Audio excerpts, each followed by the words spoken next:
Close your eyes for a moment, just for a second, and ask yourself, when was the last time you did something because you wanted to? Not because your parents told you to.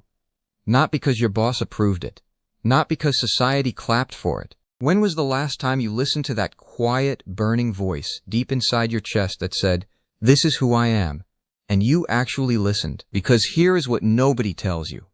Here is what the system, the institutions, the rulebooks, and the social contracts all desperately hope you never figure out. You carry something inside you that no government can legislate, no culture can fully colonize, no religion can completely own, and no authority on this planet can permanently silence.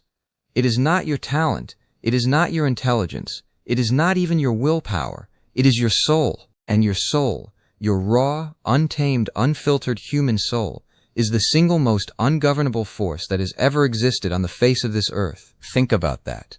Let it land. Really land. Every empire in human history, every single one, has tried to control people.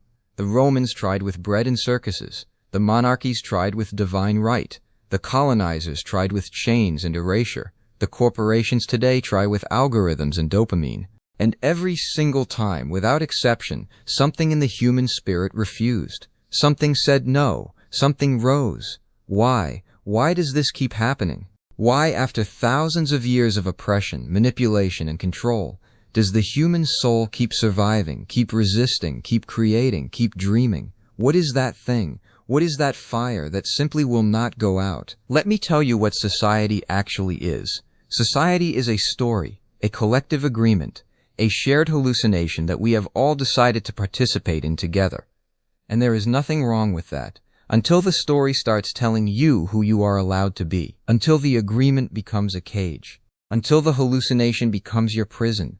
And the terrifying truth is that most people never realize they are living inside someone else's imagination. They wake up every morning and perform a version of themselves that was designed by forces they never chose, values they never questioned, and identities they never consciously picked. They are not living, they are performing. They are not breathing, they are executing a script. But here is where it gets interesting. Here is where the soul enters the room. Because somewhere, in a prison cell in South Africa, a man named Nelson Mandela spent 27 years behind bars. 27 years. They took his freedom, they took his comfort, they took his time. But there was one thing the apartheid government, with all its military might and institutional power, could never take: his sense of self, his internal fire, his refusal to let the outside world define his inside world. He walked out of that prison not broken, but whole, not diminished, but magnified. How? How does a human being survive 27 years of imprisonment and come out more powerful than when they went in? That is not strategy, that is not psychology, that is soul. Or think about Viktor Frankl, a psychiatrist thrown into Nazi concentration camps, a man who watched his family die, a man surrounded by death, disease, starvation, and absolute dehumanization.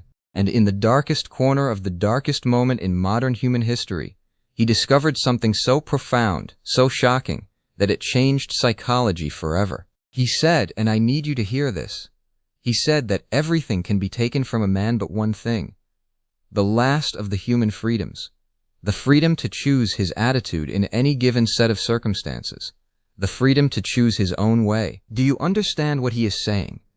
He is not talking about freedom of speech. He is not talking about freedom of movement. He is talking about a freedom that exists in a space so deep, so internal, so fundamentally yours, that even a concentration camp cannot reach it. That is the hidden power of the human soul. That is the territory that society has never been able to fully map, own, or control. But let's get personal.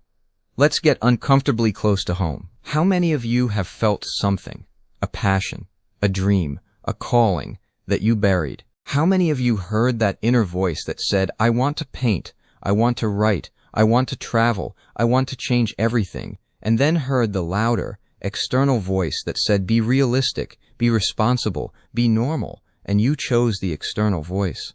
How many of you are living a life that looks successful from the outside but feels hollow from the inside? How many of you have traded your authenticity for approval, your aliveness for acceptance, your soul for security. Because that is what society does. It does not attack you directly. It does not come for you with weapons. It is far more subtle, far more sophisticated, and far more dangerous than that. It comes for you through kindness, through belonging, through the terrifying threat of exclusion. It says, if you are too different, too loud, too unconventional, too yourself, you will be alone. And because humans are wired for connection, because our nervous systems are literally calibrated for belonging, we shrink, we dim, we conform. We hand over the keys to our own interior kingdom without even realizing what we have given away. And this is the most heartbreaking crime in human history. Not the wars, not the poverty, not the corruption.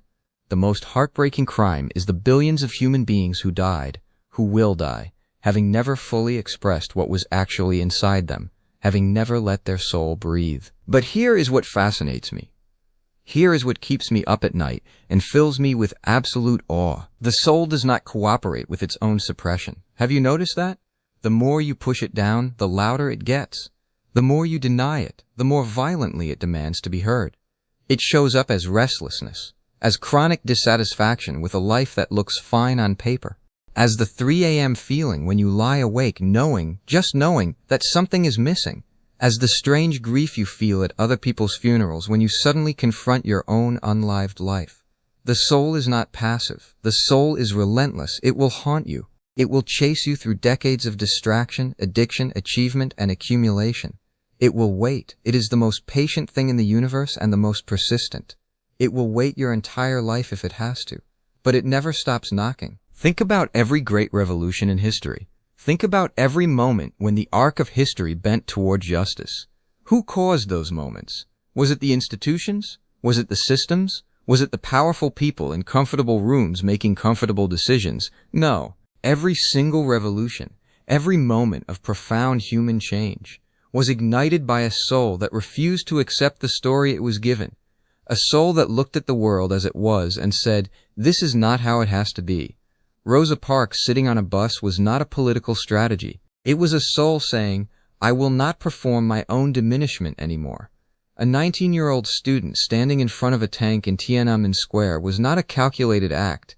It was a soul asserting its existence against pure mechanical power. A girl named Malala picking up a pen after being shot for wanting to read was not a media campaign. It was a soul that simply could not be stopped. Do you see the pattern? Do you see what is actually happening in these moments? It is not courage in the conventional sense. It is something more primal. It is the soul reasserting its fundamental nature, which is freedom, which is expression, which is refusal to be erased. And this is what I want you to understand about the hidden power inside you. This is the part that should shock you and liberate you at the same time. The soul is not something you develop. It is not something you build through discipline or acquire through achievement. It is already there. It has always been there. You were born with it fully formed, fully potent, fully alive. Everything that has happened to you since, every conditioning, every socialization, every wound, every reward, every punishment has been layered on top of it.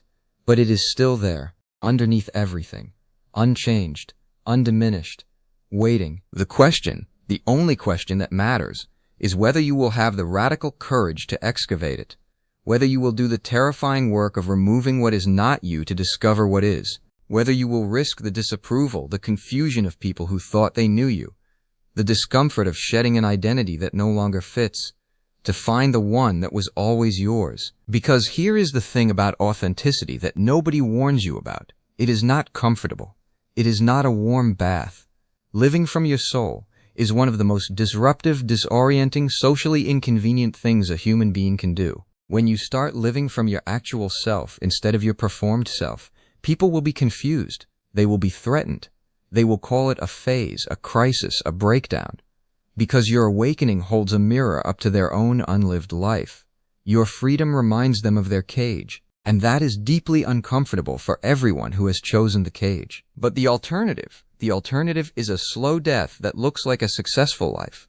The alternative is arriving at the end of your years with the most devastating question a human being can ask themselves. What if I had actually lived? Let me tell you about the greatest untapped resource on this planet. It is not oil. It is not data. It is not artificial intelligence. It is the unlocked potential of 7 billion human souls that have been partially or completely suppressed by systems that benefit from their compliance. Imagine, just imagine, a world where every human being was encouraged to live from the deepest, truest part of themselves.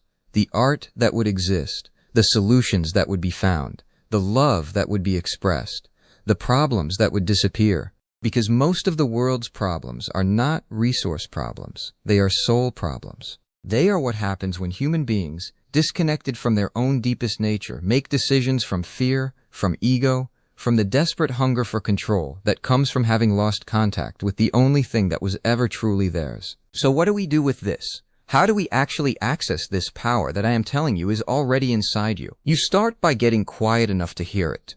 In a world designed to be loud, designed to fill every silence with noise, every moment with content, every gap with distraction, the radical act is stillness. The revolutionary practice is sitting with yourself long enough to hear what is actually there beneath the performance. And what you find might surprise you, it might frighten you, it might contradict everything you have been told about yourself. Good. That is exactly what is supposed to happen. You start by questioning every belief you hold about who you are supposed to be. Every single one. Not to destroy your life, but to understand which parts of your life are actually yours. Which values did you choose and which were installed? Which relationships nourish your actual self and which ones require you to perform a self that is not real? Which dreams are yours and which are borrowed? Because you cannot access the power of your soul while you are busy maintaining an identity that was never really you. And then, and this is the hardest part, you start saying yes to the things your soul has been asking for and no to the things that require you to betray it. Not all at once, not recklessly, but consistently, persistently, with the quiet ferocity of someone who has finally understood what is actually at stake. What is at stake is not your career. What is at stake is not your reputation. What is at stake is the only life you will ever have. The only version of this extraordinary, improbable, unrepeatable existence that will ever be available to you. You are here once. This breath you are taking right now, this specific configuration of consciousness, experience, and longing that is you, has never existed before and will never exist again. The universe spent 13 billion years preparing to produce you, and it did it exactly once. And the most powerful thing you can do with that unrepeatable existence is to actually inhabit it, fully, completely, without apology, to let your soul, that ungovernable, magnificent, society-defying, death-defying, prison-surviving, history-changing hidden power, to let it breathe, to let it speak, to let it move through the world as exactly what it is. Because when a human soul is finally free, truly, deeply free, it does not just change one life, it changes every life it touches. It becomes a permission slip for everyone around it. It becomes proof that the cage was never real. It becomes the revolution that begins not in the streets, but in the silence of a single human heart finally choosing itself. That is the hidden power of the human soul, and it has always been yours.